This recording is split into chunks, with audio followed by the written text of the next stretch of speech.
Hello friends, আমি আজকে আপনাদের শেয়ার করব গোবিন্দভোগ চাল দিয়ে পনিরের পোলাও।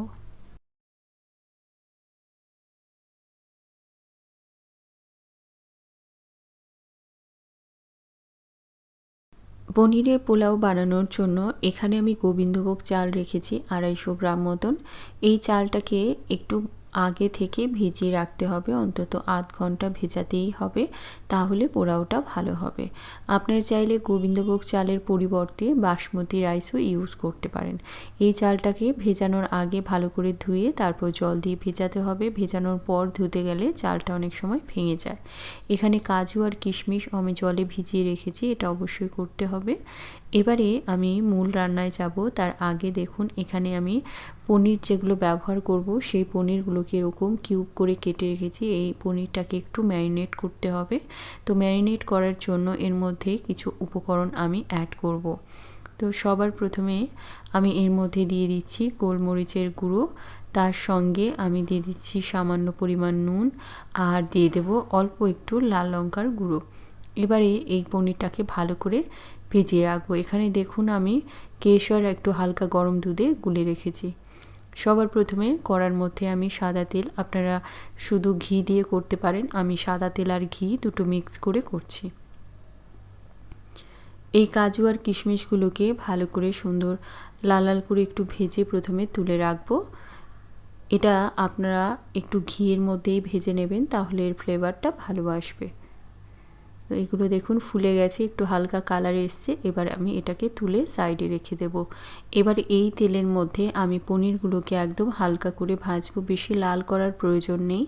বেশি সময় ধরে ভাজলে পনির তাহলে কিন্তু এটা শক্ত হয়ে যাবে। তো সেই জন্য এটাকে একদম হালকা করে ভাজতে হবে। পনির ভাজা হয়ে গেছে। এবারে কড়াইতে আরও একটু সাদা তেল গরম করে মধ্যে বড় এলাচ, ছোটো এলাচ, দারচিনি, তেজপাতা, লবঙ্গ আর একটু আদা কিমা করে রেখেছিলাম সেটা দিয়ে একটু ভালো করে ভাজবো।